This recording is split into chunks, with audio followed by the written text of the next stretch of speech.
Hai, Shalom. Selamat datang ke Legacy.tv Podcast bersama dengan saya, Richard Angelus, dalam siri pengajian Alkitab kita melalui Kitab Mazmur. Nah, dalam episod kali ini, kita akan mengkaji daripada Mazmur bab yang kedua. Nah, kalau kamu ada Alkitab bersama dengan kamu, saya sarankan kamu buka ke Mazmur bab yang kedua. Nah, sebelum kita pergi kepada petikan firman ini, ingin saya berkongsi tentang konteks petikan ini dahulu. Nah, dalam episod yang lepas, saya sudah menyatakan Mazmur bab yang pertama dan juga bab yang kedua inilah pengenalan yang sangat penting untuk kitab Mazmur. Nah, kunci dalam Mazmur bab yang pertama ialah tentang bersukacita dengan Taurat Yahweh. Ataupun dalam bahasa Inggeris, delight in the law of the Lord. Now, delight ataupun bersukacita ataupun mencintai firman Tuhan, itu penting untuk kita membaca kitab Mazmur. Kerana kalau kita percaya bahawa kitab Mazmur ialah datang daripada Tuhan, kita mahu membacanya, kita ada sukacita, kita ada delight, we love the word of God. Oleh itu apabila kita membaca kitab Mazmur, ianya datang daripada keinginan kita, ianya bukan paksaan, ianya bukan kerana kita perlu membaca kitab Mazmur, tetapi kerana kita bersukacita dengan Taurat Tuhan. Nah, poin yang kedua iaitu daripada Mazmur bab yang kedua, the key point yang kita akan perhatikan nanti, iaitu tentang kedaulatan Yahweh dan Mesiasnya. Nah, ini penting, the sovereignty of God, kerana dalam kitab Mazmur banyak hal-hal yang terjadi kepada para pemazmur yang juga melibatkan keadaan yang mungkin terjadi kepada kita. Mungkin situasi dia tidak sama, tetapi perasaan apa yang kita alami itu sama. Dan dengan itu apabila kita tahu bahawa Tuhan itu berdaulat, kita tidak akan mudah discourage. Kita akan terus be confident dengan Tuhan. Kita akan diberi pengharapan kerana akhirnya Tuhan berdaulat. Jadi ini dua kunci yang utama, bersukacita dengan Taurat Yahweh dan juga kedaulatan Yahweh dan Mesiasnya, dan ianya akan membuka pintu pemahaman dan menjadikan kita lebih lagi memahami, dan keinginan kita untuk mentaati firman itu akan lebih lagi kerana kita bersukacita dengan firman Tuhan dan kita tahu bahawa Tuhan itu berdaulat. Sebab itu Mazmur bab yang pertama dengan bab yang kedua ialah pengenalan yang sangat-sangat penting. Nah, kalau kita pergi pada Mazmur bab yang kedua, persoalan dia, siapakah penulisnya? Nah, kita tidak diberitahu kalau kita rujuk dalam kitab Mazmur, tetapi kalau kita rujuk dalam kitab Kisah Para Rasul dalam Perjanjian Baru, bab yang keempat ayat ke-25, Rasul Petrus dan Yohanes berkata, apabila mereka memetik Mazmur bab yang kedua, mereka berkata ianya ditulis oleh Raja Daud melalui Roh Kudus. Jadi menurut para rasul, Mazmur bab kedua ditulis oleh Raja Daud. Nah, panggilan untuk Mazmur ini dipanggil sebagai Kingship Messianic Psalm ataupun Royal Psalm kerana ianya menyatakan tentang raja ataupun tentang Mesias. Dan kegunaan Mazmur ini besar kemungkinan ianya akan dibaca ataupun akan dinyanyikan semasa pertabalan raja. Apabila raja ditabalkan, besar kemungkinan mereka akan menyanyi ataupun mereka akan membaca daripada Mazmur bab yang kedua ini. Besar kemungkinan mereka akan menyanyi. Dan clue yang saya dapat ini melalui ayat yang kedua, dikatakan yang diurapi, ayat ke-6 menabalkan, dan ayat ke-7 hari ini. Jadi semasa raja ditabalkan, besar kemungkinan Mazmur bab yang kedua ini akan dibaca dan dinyanyikan. It will be more make sense nanti apabila kita pergi kepada petikan firman ini ayat demi ayat. Nah, lagi konteks tentang petikan ini. Nah, kalau ianya ditulis oleh Daud, sebagaimana kita sudah perhatikan dalam Kisah Para Rasul bab yang keempat tadi, dipetik oleh Rasul Petrus dan juga Rasul Yohanes. Jadi kalau ianya ditulis oleh Daud, saya percaya melalui Roh Kudus. Jadi theological konteks yang penting untuk kita mendalami, memahami ataupun melihat background, theological background untuk Mazmur bab yang kedua ini, ialah kita akan melihat dari segi covenant, perjanjian Yahweh dengan Daud dalam 2 Samuel bab yang ke-7. Nah, saya sarankan kamu baca keseluruhan 2 Samuel bab yang ke-7 ini, tetapi mari saja petik daripada ayat ke-11 hingga ayat ke-16. Saya bacakan melalui AVB, Alkitab versi Borneo. Dan ini ialah covenant yang Yahweh lakukan dengan Raja Daud. Tuhan, yaitu Yahweh, Tuhan akan mengukuhkan sebuah keluarga bagimu, kata Nabi Nathan, apabila sampai akhir hayatmu dan engkau dibaringkan bersama nenek moyangmu, aku, kata Tuhan, akan membangkitkan keturunanmu kelak dan kandunganmu sendiri, dan aku akan mengukuhkan kerajaannya. Dialah yang akan membina sebuah bait bagi namaku, dan aku akan mengukuhkan takhta kerajaannya untuk selama-lamanya. Aku akan menjadi bapanya, dan dia akan menjadi anakku. Jika dia melakukan kesalahan, aku akan mengajar dia dengan rotan yang diguna orang dan dengan pukulan yang diberikan anak-anak manusia. Namun demikian, kasih abadiku tidak akan dijauhkan daripadanya, seperti kujauhkan daripada Saul yang telah kusingkirkan di hadapanmu. Keluargamu dan kerajaanmu akan kekal selama-lamanya di hadapanku. Takhtamu akan kukuh selama-lamanya. Amin.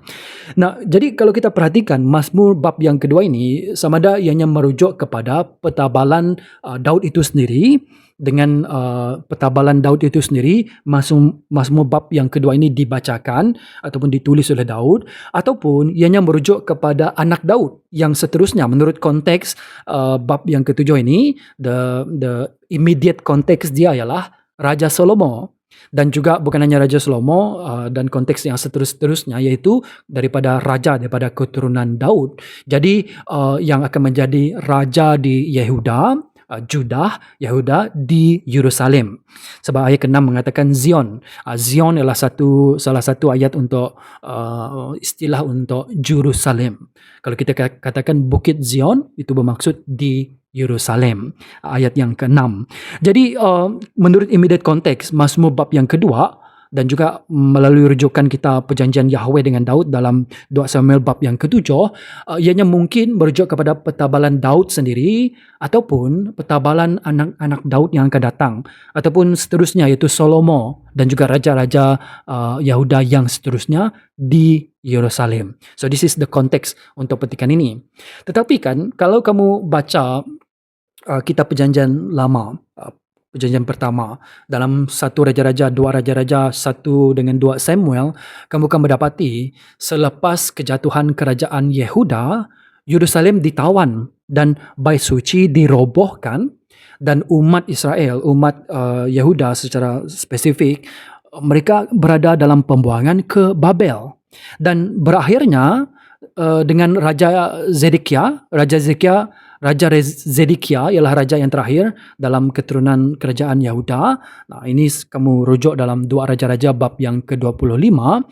Sekarang kalau kita perhatikan, jadi tidak ada raja lagi selepas mereka kerajaan Yehuda jatuh, ditawan, Yerusalem ditawan, bait suci dirobohkan, umat dalam pembuangan ke Babel. Raja yang terakhir pun dibawa ke Babel. Dengan itu persoalan dia, jadi bagaimana dengan Mazmur bab yang kedua? Sebab kalau ini merujuk kepada petabalan raja, jadi ini sekarang merujuk kepada raja apa lagi? Apa lagi yang boleh diperhatikan? Apa lagi maksud yang lebih mendalam lagi dalam Mazmur bab yang kedua ini? Oleh itu Mazmur bab yang kedua ini menjadi tanda tanya. Sebab kalau tidak ada kerajaan Yehuda lagi, tidak ada raja Yehuda lagi yang bertakhta di Yerusalem. Jadi persoalan dia ialah bagaimana dengan janji Tuhan? Bagaimana dengan the covenant of Yahweh dengan Daud? Apa yang terjadi? Dan persoalan dia adalah selepas kejatuhan kerajaan Yehuda, nanti mereka akan balik semula, lepas tu roboh lagi, akan dijatuh lagi. Persoalan dia ialah akhirnya what could be more? Of course, Mazmur bab kedua merujuk kepada mungkin Daud ataupun petabalan Salomo anak seterusnya, dan juga raja-raja yang seterusnya. Tapi disebabkan tidak ada raja lagi dalam kerajaan Yehuda selepas kejatuhan dan ditawan ke Babel, persoalan dia, who is this yang diurapi? Ataupun yang diurapi bermaksud the anointed one, iaitu Mesias. Siapakah Mesias ataupun yang diurapi Yahweh dalam Mazmur bab kedua ini? Kalau tidak ada lagi raja yang duduk di kerajaan Yehuda. Now, this is a good question kalau kita perhatikan. Now, konteks lagi. Kalau kita lihat gaya bahasa, sebagaimana saya katakan dalam episod yang lepas, saya katakan saya akan kongsikan literary device, gaya bahasa, sebab Mazmur ialah puisi lyrical. Dan apakah gaya-gaya bahasa yang digunakan ataupun literary devices? Nah, ini yang utama dalam Mazmur bab kedua. Pertama ialah parallelisme, di mana idea diulang dengan maksud yang sama. Contohnya kalau kita pergi ayat pertama, dikatakan, mengapakah bangsa-bangsa berpakat dan kaum-kaum berkomplot dengan sia-sia? Soalan. Nah, bangsa-bangsa di sini sama juga maksudnya dengan kaum-kaum. Ianya mau paralyze, ingin menjadikan idea itu diulang untuk emphasize. Sama juga berpakat dengan berkomplot, itu sama maksudnya. Jadi you can see first literary device yang utama ialah parallelisme. Kedua ialah retorik. Kalau kita kan soalan retorik, itu sebenarnya soalan yang digunakan untuk membuatkan orang berfikir, kerana dalam soalan itu sendiri sudah ada jawapan. Kalau kita pergi lagi kepada ayat yang pertama ni tadi, mengapakah bangsa-bangsa berpakat dan kaum-kaum berkomplot dengan sia-sia? Kan itu soalan kan sebab ada tanda tanya dekat terakhir ayat yang pertama itu. Tapi disebabkan ini retorik, bermaksud ini sebenarnya juga kenyataan, yaitu pakatan bangsa-bangsa, komplotan kaum-kaum ialah sia-sia. Ini sia-sia, walaupunnya dalam bentuk soalan, ianya sebenarnya jawapan ataupun a statement. Ketiga, yaitu gambaran yang menolong pembaca untuk berfikir dan untuk kita berimajinasi. Dikatakan tentang Mesias ataupun yang diurapi. Ayat ke-9, engkau akan memerintah mereka dengan tongkat besi dan menghancurkan mereka seperti tembikar. Nah, adakah orang itu tembikar? Tidak, seperti tembikar, ianya menggambarkan bagaimana tembikar itu dihancurkan. Begitulah bagaimana orang yang memberontak terhadap yang diurapi ini. Jadi ianya memberi gambaran yang wow, seperti tembikar ianya hancur. It gives us imaginasi. Yang keempat ialah ironi ataupun sindiran. Ianya menunjukkan tentang kesia-siaan. Ayat keempat berkata, contohnya, dia yang bertakhta di syurga tertawa, Tuhan mencemuh mereka. Nah, dia tertawa. This is sesuatu sindiran untuk menunjukkan betapa sia-sianya perbuatan mereka ini. Sehingga kan Yahweh, dia yang bertakhta di syurga pun ketawa. Nah, dan yang I think last but not least, yang kelima ialah personifikasi, yaitu ianya memberi sifat manusia kepada Yahweh. Kita tahu bahawa Tuhan itu kan secara in essence, God is spirit. Dan bagaimana spirit boleh ketawa? Adakah dia ada kerongkong? Adakah dia ada mulut untuk ketawa dan sebagainya? Sebab itu personifikasi bermaksud penulis Alkitab memberi sifat manusia kepada Yahweh, menyatakan Tuhan ketawa. So personifikasi salah satu gaya bahasa yang penting ada dekat sana. Jadi ini beberapa gaya bahasa ataupun literary device utama yang digunakan dalam Mazmur bab yang kedua ini. Nah, saya bagikan Mazmur bab kedua kepada 4 bahagian. Ayat pertama hingga ayat ketiga, pemberontakan manusia. Ayat keempat hingga ayat keenam, penyindiran Tuhan. Ayat ketujuh hingga ayat ke-9, pengisytiharan Tuhan. Dan yang terakhir 4, ayat ke-10 hingga ayat ke-12, ciumlah Mesias anak. Nah, mari kita perhatikan dahulu daripada Mazmur bab yang kedua. Sekali lagi, kalau kamu ada kitab bersama dengan kamu, saya sarankan kamu buka, because it is, apabila kita membaca firman, ianya datang daripada Tuhan. Apabila saya memberi komen, ianya secondary. Jadi it's really important untuk kita perhatikan firman itu sendiri. Nah, mari saya bacakan dan kamu dengar ataupun kamu baca. Saya baca melalui AVB, Alkitab versi Borneo, Mazmur bab yang kedua, daripada ayat pertama hingga ayat ke-12. Mengapakah bangsa-bangsa berpakat dan kaum-kaum berkomplot dengan sia-sia? Raja-raja bumi ini menegakkan pendirian, dan para pemerintah bermuafakat untuk melawan Tuhan dan melawan Dia yang diurapinya. Mereka berkata, mari kita putuskan rantai pengikat mereka dan buangkan belenggu mereka. Dia yang bertakhta di syurga tertawa, Tuhan mencemuh mereka. Kemudian Dia menegur mereka dalam kemarahannya dan menakutkan mereka dalam kemurkaannya. Sambil berfirman, Aku telah menabalkan rajaku di atas Zion, bukit suciku. Aku akan menyiarkan firman Tuhan. Dia berkata kepadaku, Engkau anakku, pada hari ini aku menjadi bapamu. Mintalah daripadaku, aku akan menjadikan segala bangsa warisanmu dan setiap pelosok bumi milikmu. Engkau akan memerintah mereka dengan tongkat besi dan menghancurkan mereka seperti tembikar. Oleh itu, hai kamu raja-raja, bijaksanalah, berhati-hatilah kamu para pemerintah bumi. Layanlah Tuhan dengan rasa takut dan bersukacitalah dengan gemetar. Ciumlah anak itu, jangan sampai dia marah lalu kamu dibinasakan di jalan. Karena kemurkaannya mudah bermarak. Karena kemurkaannya mudah bermarak, diberkatilah semua orang yang bernaung kepadanya. Ini firman Tuhan. Nah, mari kita lihat bagian yang pertama, komentari, yaitu daripada ayat pertama hingga ayat ketiga. Ini saya namakan sebagai pemberontakan manusia. Dikatakan, mengapakah bangsa-bangsa berpakat dan kaum-kaum berkomplot dengan sia-sia. Dan ini sebenarnya konteks siapakah bangsa-bangsa ini, siapakah kaum-kaum ini, siapakah ayat kedua, raja-raja bumi ini menegakkan pendirian dan para pemerintah bermuafakat untuk melawan Tuhan dan melawan Dia yang diurapinya.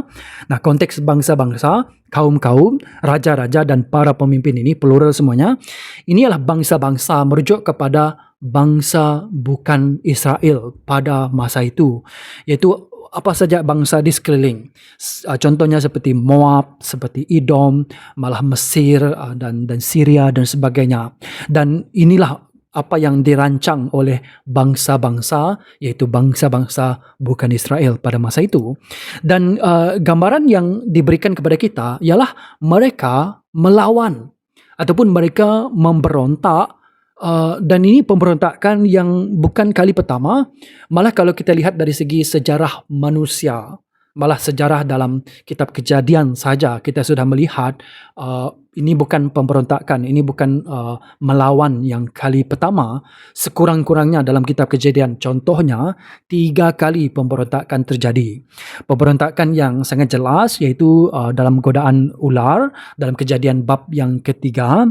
Tetapi Kejadian bab yang ke-6 dan bab yang ke-11 juga pemberontakan terjadi. Dalam Kejadian bab yang ke-6 dikatakan bahawa the sons of God, anak-anak Allah, datang melihat anak-anak manusia, anak-anak perempuan manusia.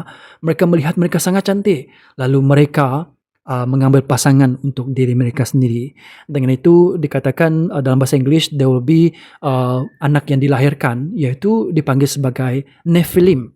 Ataupun saya just ringkaskan dalam bahasa Malaysia, yaitu kacokan manusia, supaya apa janji Tuhan kepada Hawa ataupun perempuan dalam Kejadian bab yang ketiga, melalui keturunanmu, melalui zuriatmu ataupun melalui benihmu akan datanglah menurut prophecies, datanglah Mesias. Dan dengan itu spiritual beings, mereka tidak suka untuk manusia ataupun kedatangan Mesias itu. Jadi mereka mencampur adukkan manusia, hybrid akan terjadi dan kacukan manusia terjadi. Itu kamu boleh baca dalam Kejadian bab yang ke-6, sebenarnya daripada ayat pertama hingga ayat ke-4.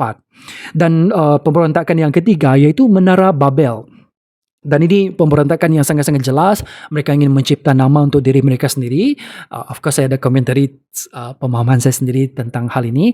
It is more than just mencipta nama. It is pemberontakan yang tidak mahu Tuhan menjadi Tuhan mereka. Mahu at the end of the day mereka menyembah kepada Tuhan-Tuhan yang lain. Dan ini kita boleh perhatikan daripada awal lagi manusia memang suka memberontak terhadap Tuhan. Kejadian bab ketiga, 6 dan juga Kejadian bab yang ke-11. Jadi mereka berpakat, bangsa-bangsa, kaum-kaum, raja-raja, para pemimpin, mereka berpakat untuk melawan ataupun memberontak menentang Tuhan Yahweh.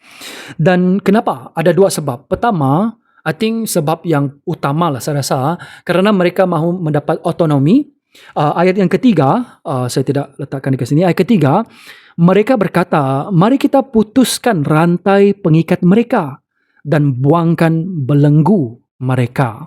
Apa yang mereka mahukan? Mereka berfikir bahawa, actually Mesias, bukan Mesias, actually Yahweh ni, ya sangat mengikat kita, mengongkong kita, itu dalam pandangan mereka, dan mereka mahu membebaskan diri daripada rantai yang mengikat mereka. Mereka ingin membuang belenggu yang membelenggukan mereka, ataupun rantai membelenggukan mereka. Jadi apa yang mereka mahu? Mereka mahu otonomi. They don't want to live with God. Mereka mahu hidup sendiri, tidak mahu di bawah pimpinan Tuhan dan sebagainya. Mereka akhirnya menyembah Tuhan-Tuhan lain.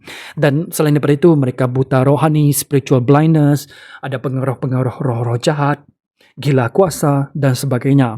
Dan sebab yang kedua ialah mereka melawan Tuhan Yahweh itu sendiri. Dan ini sesuatu yang jadi sebab yang seterusnya ialah kerana the nature of human. Mereka tidak mahu dikongkong oleh sesiapa. Tapi at the end of the day, dengan tidak menyembah Yahweh, tidak menyembah Tuhan Allah Israel, mereka akhirnya di bawah kongkongan ataupun perhambaan Tuhan-Tuhan yang lain. Jadi mereka melawan. Kalau kita perhatikan, pertama mereka melawan Tuhan, mereka melawan Yahweh. Tuhan kalau semua huruf besar, Yehovah ataupun Yahweh, saya akan guna ayat Yahweh untuk menunjukkan ini ialah merujuk kepada Tuhan Allah Israel, the one true God, iaitu Tuhan Allah Abraham, Ishak dan juga Yakub. Dan kedua, mereka bukan hanya melawan Tuhan, malah mereka melawan Dia yang diurapinya. Kalau kita lihat ayat yang kedua ini, dikatakan raja-raja bumi ini menegakkan pendirian dan para pemerintah bermuafakat, bersekongkol untuk melawan Tuhan, dan bukan Tuhan saja, mereka melawan Dia yang diurapinya, merujuk kepada Mashiach, ataupun Messiah. Dia yang diurapinya juga ditentang oleh mereka. Nah, menurut konteks Mazmur bab yang kedua ini dan juga konteks dalam perjanjian pertama ataupun perjanjian lama, ini merujuk kepada raja ataupun Mesias Israel, pilihan Allah. Of course, Mesias juga boleh dirujuk kepada para imam yang dipilih oleh Tuhan. Contohnya Harun diminyaki oleh Musa. Dengan itu Harun ialah Mesias. Begitu juga raja-raja seperti Daud diurapi oleh Nabi Samuel. Dengan itu dia juga Mesias yang diurapi. Tetapi dalam konteks ini ianya lebih merujuk kepada bukan kepada imam, tetapi kepada raja Mesias. Jadi yang diurapi ini ialah Raja Mesias Israel, pilihan Allah. Nah, ini none other, raja ini ialah manusia. Dianya bukan, ianya memang merujuk kepada manusia, raja manusia. Nah, itu penting. Nah, ayat dan kalau kita perhatikan ayat kedua ini tadi, mereka bermuafakat untuk melawan Tuhan dan melawan Dia yang diurapinya. Nah, ayat dan itu memberi pengertian bahawa ianya tidak boleh dipisahkan. Begini, kalau mereka melawan Tuhan, mereka melawan Dia yang diurapinya. Mereka melawan Mesias. Kalau mereka melawan Mesias, mereka melawan Tuhan. Dan ayat dan itu ialah menunjukkan kalau kamu menerima Tuhan, kamu menerima Mesias. Kalau kamu menerima Mesias, kamu menerima Tuhan. Sama juga kalau kita lihat fikir dari segi negative side, kalau mereka menolak Tuhan, mereka menolak Mesias. That is, ayat dan itu sangat-sangat penting. So, Yahweh dan juga Mesiasnya tidak boleh dipisahkan. Kamu tak boleh cakap saya pilih Yahweh tapi saya menolak Mesias. Tak boleh. Kamu tak boleh juga cakap saya menerima Mesias tapi saya menolak Yahweh. Itu tak boleh. Ayat dan itu menunjukkan it is both, yang tidak boleh dipisahkan. Nah, mari kita pergi kepada ayat keempat hingga ayat keenam. Kalau yang pertama tadi ialah tentang pemberontakan manusia, kali ini kita akan melihat tentang penyindiran Tuhan Yahweh, penyindiran Yahweh. Nah, ayat keempat hingga ayat keenam berkata begini, Dia yang bertakhta di syurga tertawa, Tuhan mencemuh mereka. Kemudian dia menegur mereka dalam kemarahannya dan menakutkan mereka dalam kemurkaannya sambil berfirman, Aku telah menabalkan rajaku di atas Zion, bukit suciku. Nah, di sini sekali lagi saya ingin bawa kita kepada one of the literary device, gaya bahasa yang kita gunakan tadi, yaitu personifikasi, di mana penulis memberi sifat manusia kepada Yahweh. Yahweh dikatakan tertawa. Nah, ini kalau kamu rujuk dalam Mazmur bab yang ke-37 dan juga Mazmur 59, ini bukan kali pertama Tuhan tertawa, tapi mari saja pergi kepada Mazmur bab yang ke-37 dahulu. Mazmur bab yang ke-37 ayat ke-12 hingga ayat ke-13. Orang zalim ataupun orang fasik menyusun rancangan menentang orang yang benar dan menggertakkan gigi terhadapnya. Tuhan mentertawakannya karena Tuhan tahu harinya akan tiba. Jadi kalau kita pikirkan di mana Tuhan ketawa, banyak Tuhan ketawa di dalam kitab Mazmur. Ketawa itulah ketawa yang mengolok-olokkan, ketawa yang macam orang macam semut lah. Kadang-kadang seekor semut dia cuba pukul kamu dan kamu pikir kalau semut pun kalau pukul dengan kuat pun kita takkan sakit. Jadi kita tertawa because of that kind of doesn't make sense, stupidity dan sebagainya. Dan bukan itu saja, Tuhan bukan hanya tertawa, dia juga mencemooh dan kemudian dia juga membentak ataupun menegur mereka. Nah, kenapa Tuhan ketawa? Karena akhirnya seperti mana saya katakan dalam ayat pertama, soalan, tetapi sebenarnya itu kenyataan, itulah retorik, yaitu pakatan ataupun komplotan mereka, komplot ataupun pendirian mereka ini, ataupun permuafakatan mereka ini, it is useless, sia-sia. Sebagaimana contoh yang saya berikan tadi lah, contohnya ada seekor saja semut, dia pukul kamu dengan sangat-sangat kuat, sepenuh tenaga dia, tapi ianya tak ada rasa langsung. So, ianya sia-sia. That is gambaran yang saya boleh fikirkan.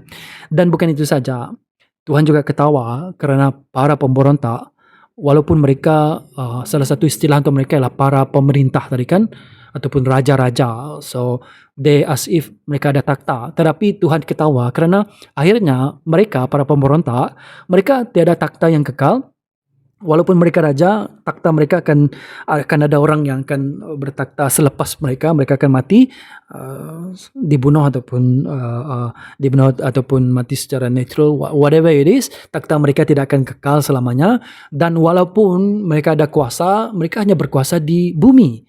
Tetapi Yahweh Tuhan, dia bertakhta di syurga.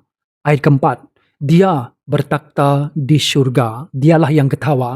Dia yang bertakhta. Takhta Tuhan kekal selama-lamanya. Dan dia di syurga. Bermaksud Tuhan itu berdaulat. Dialah Tuhan. Kalau dia Tuhan di syurga, dia juga Tuhan di bumi. Segala-galanya ialah milik Yahweh. So sebab itu dia ketawa.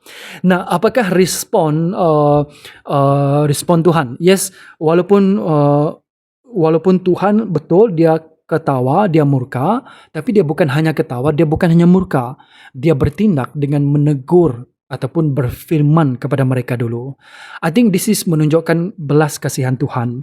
Kalau kita pergi kepada ayat ke-10 hingga ayat ke-12, hai kamu raja-raja, bijaksanalah, berhati-hatilah, dan seterusnya. Layanlah Tuhan dengan rasa takut. Ayat ke-12, ciumlah anak itu. Bermaksud Tuhan, walaupun dia tahu apa yang mereka lakukan ini sia-sia, pemberontakan mereka ini suatu dosa, Tuhan tetap memberi peluang lagi. Tuhan tetap menunjukkan belas kasihan.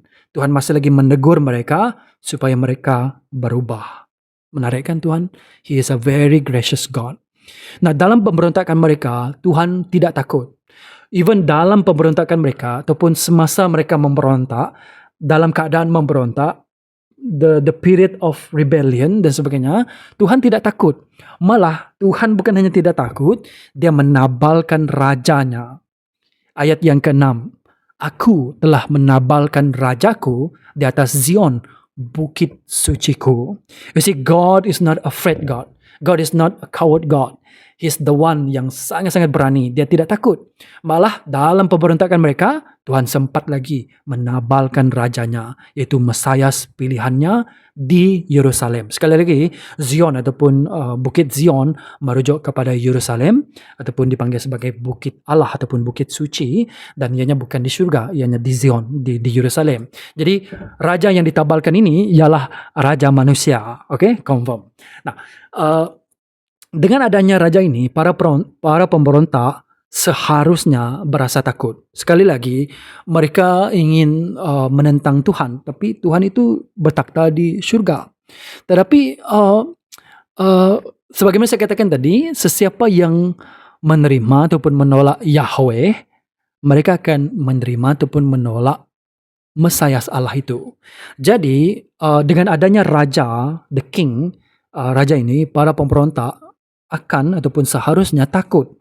Nah, jika mereka tidak mencium raja ini, yaitu tunduk kepada raja ini, mereka akan binasa. Sekali lagi, kalau mereka tidak menerima Mesias raja ini, mereka yang ditabalkan oleh Allah di Yerusalem, kalau mereka menolak raja ini, mereka juga menolak Tuhan. Dan apa yang akan terjadi kalau mereka tidak berhenti pemberontakan mereka, kalau mereka tidak mencium ataupun tunduk kepada raja ini, mereka akan binasa. Sebab itu, whatever happen, apa-apa saja yang orang respon kepada Mesias ini, ianya juga diresponkan kepada Yahweh. Ianya tidak boleh dipisahkan. Dan ini membawa kita kepada clue-clue yang lebih menarik lagi, kan? I know something spark in your mind. Begitu juga dengan saya, tapi I need to restrain dahulu. Nanti saya akan jelaskan lagi. Nah, bagian ketiga, kita melihat tentang pengisytiharan Tuhan. Ayat ke-7 hingga ayat ke-8. Di sini Tuhan berkata, di sini pemazmur berkata, aku akan mengisytiharkan firman Tuhan. Dia berkata kepadaku, dan pemazmur ini, kalau ini Mazmur Daud, dan apabila Daud menulis, dia berkata kepadaku, bermaksud ini sebenarnya nubuatan yang diberikan kepada Daud melalui Roh Kudus, confirm melalui Roh Kudus. Sebab itu dia berkata, aku mengisytiharkan firman Tuhan. Kenapa dia isytiharkan? Sebab dia menerima firman Tuhan itu, dan itu melalui Roh Kudus. Dan Daud berkata begini, dia, Tuhan, berkata kepadaku, Daud. Nah, kalau ini pemazmur inilah pemazmur Daud itu sendiri. I believe it is Daud. Sama juga dengan 2 Samuel bab yang ke-23 tadi, apabila Daud sendiri mengaku dia adalah pemazmur yang di mana roh Tuhan yang memberikan dia inspirasi. Kisah Para Rasul bab yang keempat ayat ke-25 tadi menyatakan bahawa Daud melalui Roh Kudus dia menulis Mazmur bab yang kedua ini. Jadi dia berkata kepadaku, dan ini kata Tuhan kepada Daud, engkau anakku, dan pada hari ini aku menjadi bapamu. Marilah, mintalah daripadaku, aku akan menjadikan segala bangsa warisanmu dan setiap pelosok bumi milikmu. Engkau akan memerintah mereka dengan tongkat besi dan menghancurkan mereka seperti tembikar. Nah, kenapa raja ataupun Mesias ini dipanggil sebagai anak? Nah, kalau tadi yang diurapi yaitu raja, Mesias, sebab yang diurapi bermaksud the anointed one. Sekali lagi, ianya boleh merujuk kepada mana-mana raja-raja ataupun para imam. Tapi konteks dia merujuk kepada raja dalam Mazmur bab yang kedua ini. Jadi inilah Mesias raja. Tetapi Mesias ataupun yang diurapi ini, raja ini juga dipanggil ke sini anakku. Kenapa? Kenapa raja ataupun Mesias ini dipanggil sebagai my son? Menarik kan? Nah, ada 4 kemungkinan. Kemungkinan yang pertama, Yahweh ada isteri manusia, dia ada isteri manusia, dan kemudian anak itu ialah anak Allah lah. Jadi seperti Hercules lah, contohnya Zeus berkahwin dengan perempuan manusia dan melahirkan Hercules yang separuh manusia, separuh huruf besar Tuhan. Jadi macam itulah. Jadi ya sebab Yahweh ada isteri, oleh itu ada anak. Nah, itu kemungkinan yang pertama, dan that is not what it mean. I think that is it's not what it mean. Kemungkinan yang kedua ialah Yahweh menjadikan raja itu menjadi anaknya semasa pertabalan. Sebagai contoh begini, maksudnya raja itu bukan anak Yahweh sebelum ini, tapi apabila raja itu ditabalkan menjadi raja, kemudian raja itu menjadi anak Yahweh ataupun begitu. Nah, contohnya kan Firaun, sebelum Firaun bertakhta, Firaun ialah Firaun. Tetapi apabila dia naik atas, dia bangkit, Firaun menjadi raja ataupun menjadi Firaun Mesir, dia menjadi son of Ra, yaitu anak Ra, dewa matahari. Jadi dengan itu kita boleh perhatikan bahwa mungkinkah Yahweh menjadikan raja itu, sebelum ini dia bukan anak Yahweh, tapi sekarang raja itu apabila dia ditabalkan, dia menjadi anak raja, ataupun menjadi anak Allah, anak Yahweh. So itu kemungkinan yang kedua. I don't think that is what it means juga. I think kemungkinan ketiga is more plausible, yaitu seperti dalam Alkitab, especially dalam Taurat, dalam Ulangan bab yang ke-32 ayat ke-6, ianya metafora seperti Yahweh itu dipanggil sebagai bapa kepada Israel. Yahweh is the father of Israel. Siapakah bapa Israel? Yahweh. Dan juga kalau kita pergi pada Keluaran bab yang ke-4 ayat ke-22, Israel dipanggil sebagai anak kepada Yahweh. Israel bukan Yakub saja, tapi umat Israel tu secara in a group ataupun dipanggil a group of Israel, singularly dipanggil sebagai anak Yahweh. The son, my son, Tuhan seringkali berkata, contohnya dalam Habakuk dan juga saya lupa lagi petikan-petikan yang lain, apabila umat Israel dipanggil sebagai my son, this is my son. So itu metafora. Jadi raja ini besar kemungkinan ialah metafora. Dia bukan anak Allah, dia bukan anak Yahweh, tetapi secara metafora dia anak Yahweh. You get what I mean? Sama seperti umat Israel, Yahweh lah bapa kepada umat Israel, dan umat Israel ialah anak kepada Yahweh. Now I think this must closer, lebih dekat lagi dengan pengertian dalam Mazmur bab yang kedua, yaitu anakku dari segi metafora. Right? Now, tetapi kemungkinan yang keempat, I think this is ultimately lah, secara mutlaknya ini yang this is what fulfill, yaitu dalam Alkitab nubuat ataupun firman Tuhan yang dianggap sebagai nubuat selalunya ianya akan dipanggil sebagai dui nubuat. Contohnya Yesus dikatakan dalam Yesaya bab yang ke-6, I think bab yang ke-6 ke bab yang ke-12. Dikatakan bahwa pada hari ini the Son is born unto us, Prince of Peace, Bapa damai, Prince of Peace dan sebagainya. Jadi kalau kita lihat sebenarnya nubuat itu dui nubatan. Ada satu orang yang bernama Immanuel yang dilahirkan pada ketika itu. Tapi kerana ianya dui nubuat, ianya akan digenapi oleh Yesus. Akhirnya Jesus is the Immanuel yang dinyatakan di dalam kitab Yesaya. Dan I think kemungkinan yang keempat ini ialah what yang saya rasakan pada pandangan pribadi saya, dan juga saya bias dengan iman saya sebagai umat Kristian, yaitu ini ialah dui nubuatan, di mana para raja Yahuda memang dianggap seperti anak, metafora, tetapi secara mutlaknya Mesias raja ini, dia bukan hanya anak secara metafora, dia ialah anak Allah sesungguhnya. Dengan erti maksud Mesias raja ini, dialah anak Daud, the son of David, dan dia juga anak Allah, the son of God.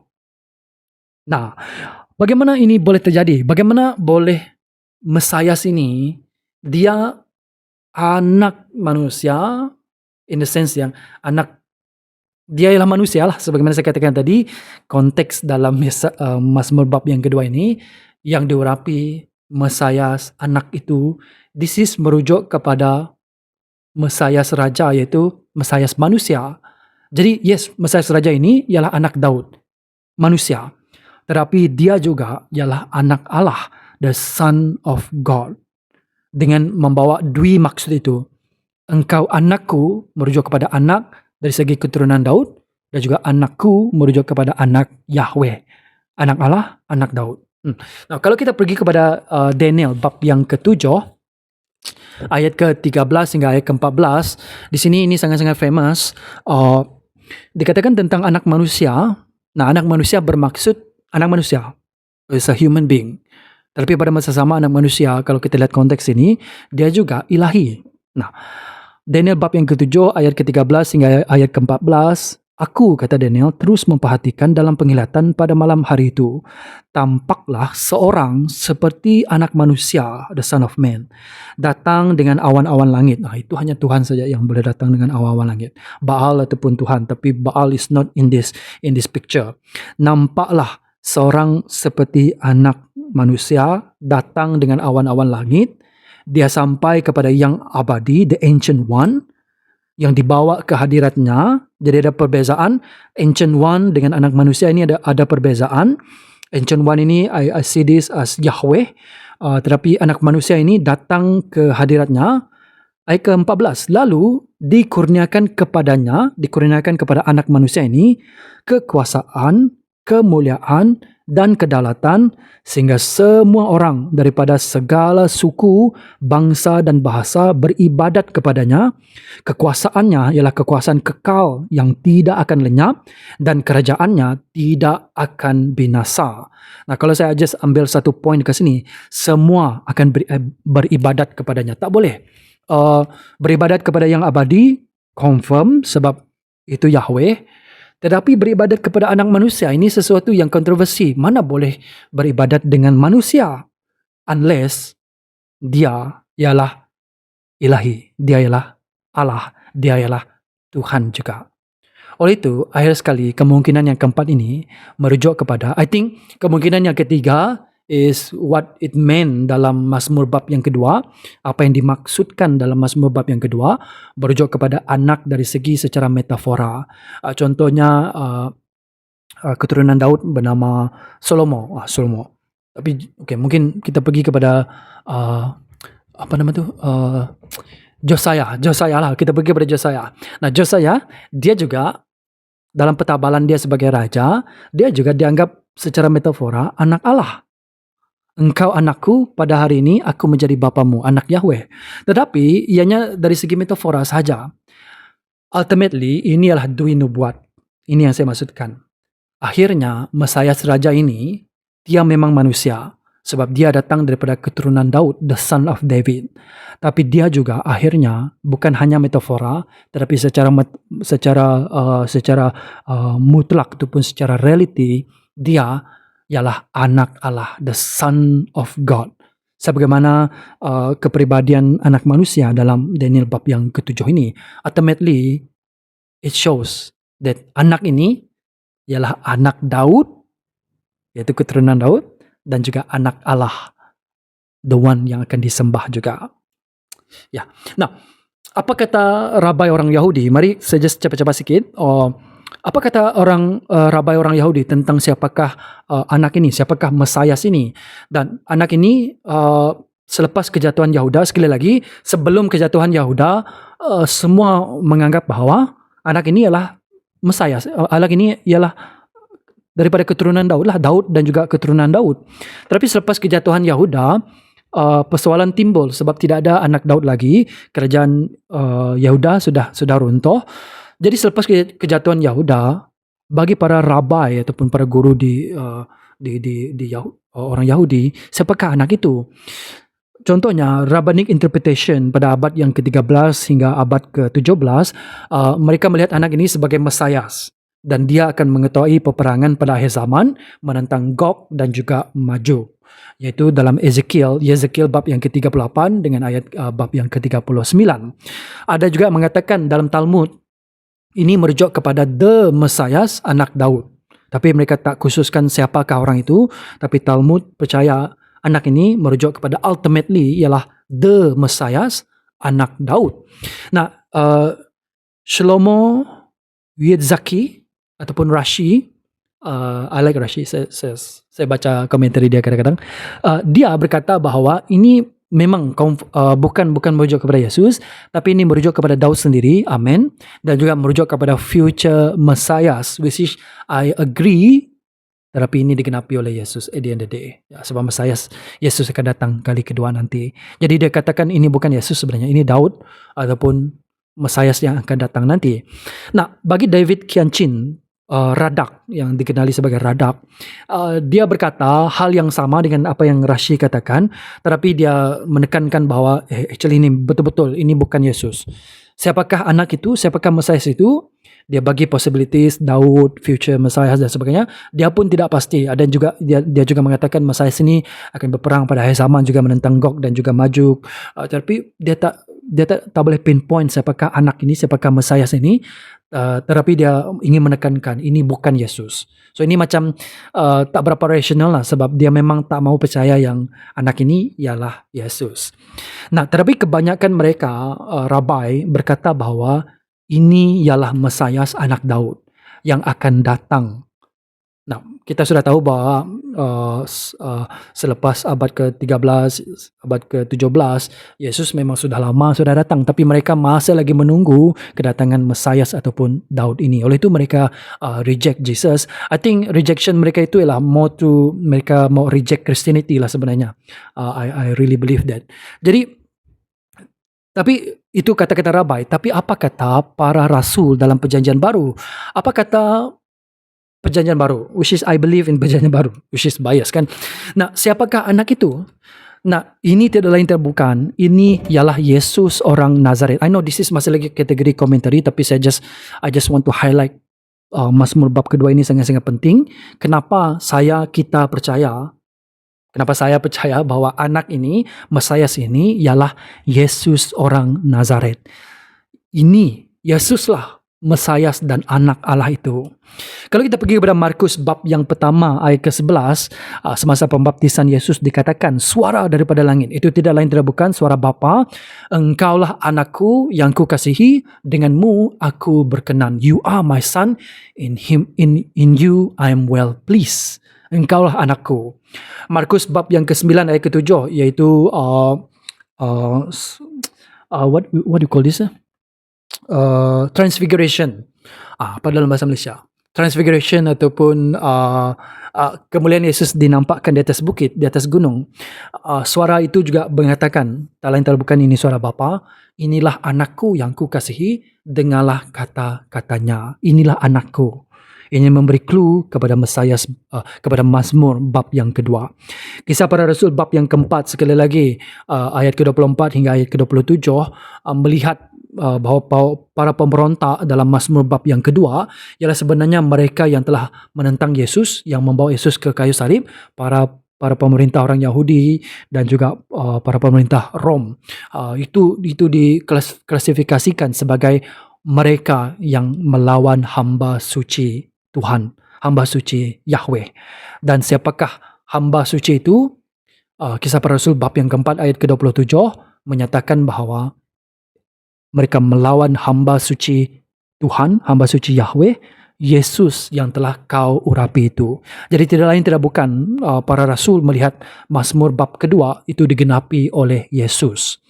Kisah para Rasul bab yang ke-13 ayat ke-33, Rasul Paulus dia memetik, apabila dia ingin menjelaskan siapakah Yesus itu, dia memetik Mazmur bab yang kedua sebagai Yesus menggenapi siapakah anak itu, siapakah Mesias itu dalam Mazmur bab yang kedua. I think Rasul Paulus sangat-sangat jelas.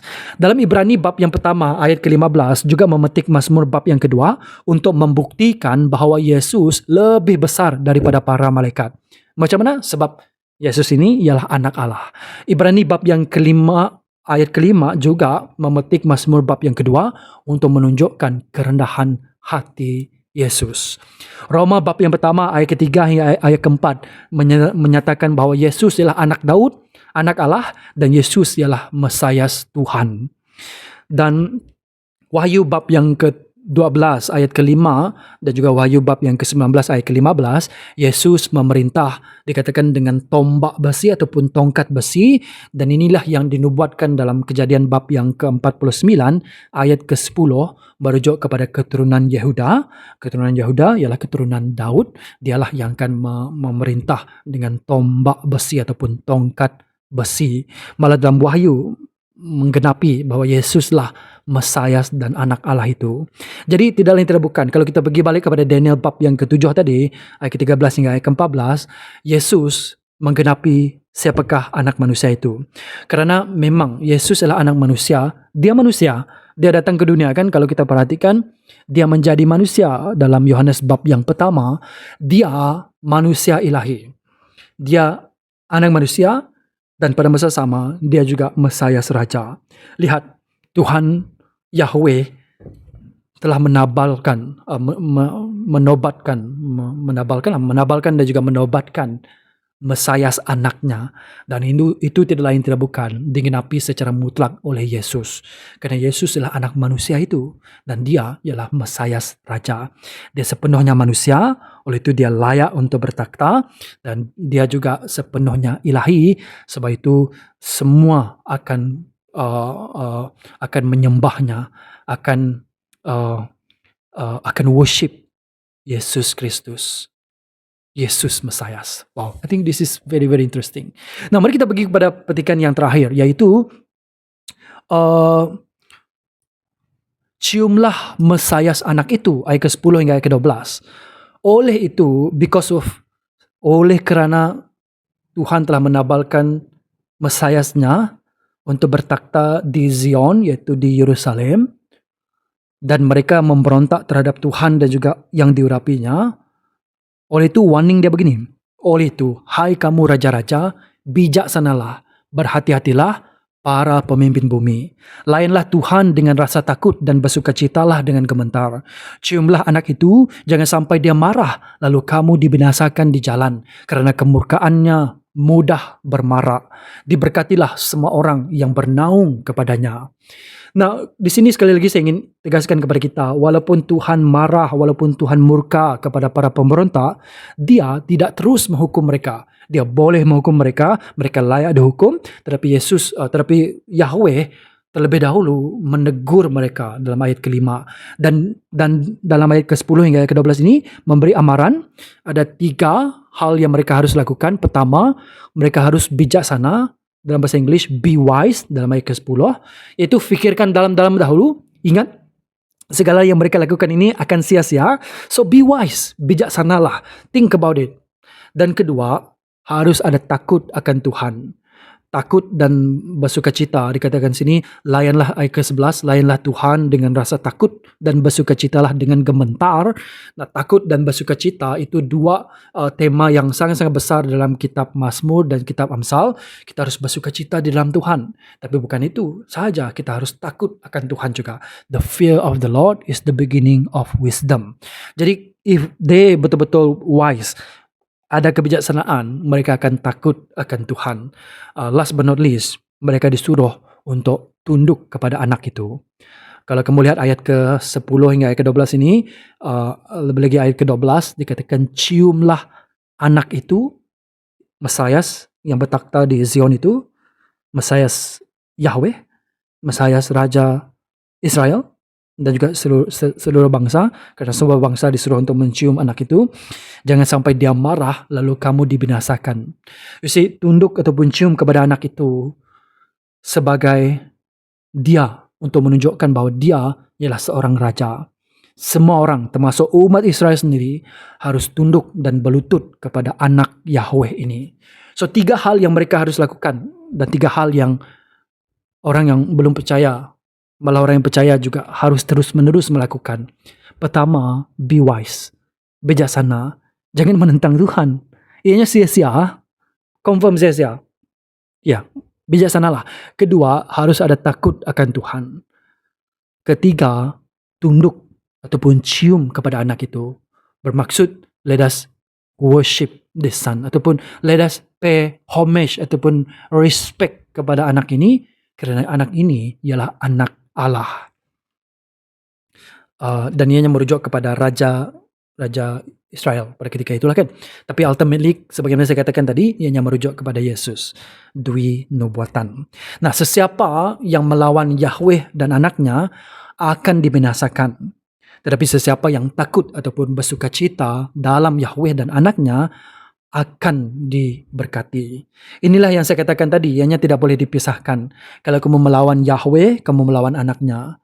Dan oleh itu, result dia ialah kebinasaan. Sama juga kalau kamu melawan anaknya, Mesias ini, kamu melawan Yahweh, dibinasakan juga. Tapi kalau kamu takut, bersukacita, malah mencium anak ini, tunduk kepadanya, pay homage, pay respect kepadanya, maka kamu akan diberkati oleh Yahweh.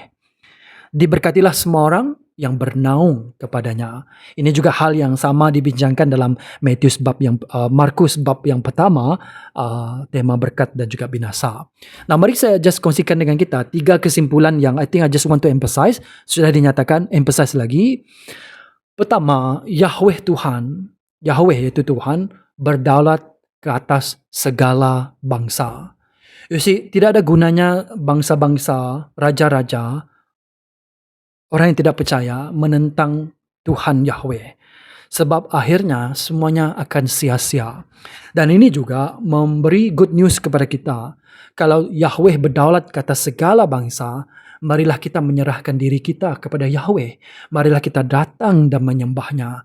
Dan kerana dia layak disembah, segala suku-suku bangsa akan tunduk kepada Yahweh. Kerana dia satu-satunya, the Lord of Lords, the God of gods. He is one and only God who is supreme, berdaulat. Kedua, Yesus akhirnya, sebagaimana saya katakan tadi, digenapi oleh Yesus. Yesus anak itu, Yesus ialah Mesias Raja pilihan Yahweh. Sekali lagi saya menekankan, kalau kita bawa prinsip itu tadi ke dalam hubungan kita dengan Yesus, ialah ini. Yang lagi Yesus pernah berkata, sesiapa yang menerimaku, menerima dia yang mengutusku. Siapa yang mengutus Yesus? Bapa. Jadi sesiapa yang menerima Yesus, menerima Bapa, menerima Yahweh. Dan Yesus juga berkata, sesiapa yang menentangku, menentang dia yang mengutusku. Jadi the connection between, kamu tak boleh cakap, saya percaya kepada Tuhan Yahweh, tapi saya menolak Yesus. Tak boleh. Sebab it is related. Kalau kamu cakap, saya percaya kepada Tuhan Yesus, saya setia kepada Tuhan Mesias Raja, Yesus, tetapi kamu menolak Tuhan, Yahweh, it doesn't make sense. Tak boleh. These two are connected with one another. Jadi, persoalan bagi kita sekarang ialah, adakah Yesus bertakhta dalam seluruh kehidupan kamu? Kerana dia Mesias, kerana dia Raja, dan dialah pilihan Yahweh. Is He reign over your life? Dan last but not least, yaitu marilah kita berseru kepada orang untuk datang kepada Yahweh dan juga anaknya. Sebagaimana kita perhatikan tadi, sesiapa yang melawan, ataupun sesiapa yang tidak bertindak apa-apa. Kalau kamu melawan, kalau kamu tidak melawan, kamu juga tidak menerima, itu pasif. Orang pasif, orang yang melawan akan dibinasakan. Sebab there is no passivity dalam kehidupan orang percaya. You either believe or you don't believe. Kamu menentang ataupun kamu menyokong. Kalau kamu pasif, kamu melawan. Jadi sesiapa yang melawan kepadanya ataupun tidak membuat apa-apa keputusan, akhirnya akan dibinasakan. Tetapi kepada sesiapa yang bijaksana, yang takut akan Tuhan, ada sukacita, tunduk ataupun mencium anak itu, akan diberkati. Dengan itu, marilah kita berseru kepada orang untuk datang kepada Yahweh dan juga anaknya yang digenapi secara mutlak oleh Yesus Kristus, anak Allah, Mesias Raja, pilihan Yahweh. Marilah kita berseru so that people come to Zion, menyembah anak ini, mencium anak ini, pay respect kepada anak ini. Sebab apa saja yang kita lakukan kepada anak ini ialah apa saja yang kita lakukan kepada Tuhan. At the end of the day, the glory belong to God, but mercy and grace datang daripada Yesus Mesias. Sehingga kita berjumpa lagi dalam episod yang akan datang. Episod ini agak panjang. Saya harap episod yang akan datang kurang sikit. Sebab ini Mazmur bab yang kedua ialah Mazmur yang sangat-sangat penting bagi umat Yahudi. I just want to be truthful dengan penerangan saya. Sebab memang ianya merujuk kepada Mesias Raja, merujuk kepada the Anointed One, Raja di Yerusalem.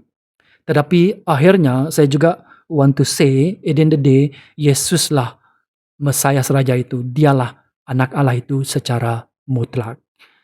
This is very important Mazmur. Saya jumpa lagi dalam episod yang akan datang. Kalau kamu belum lagi like, subscribe Legacy.tv podcast dan juga YouTube channel, please do so. It will boost out view. Not that I want more view, sebab saya sudah terbiasa dengan kurang view. Sedihnya betul. Tetapi it will be a way for you to give thanks to the Lord. Nah, sehingga kita jumpa lagi dalam episod yang akan datang. Shalom.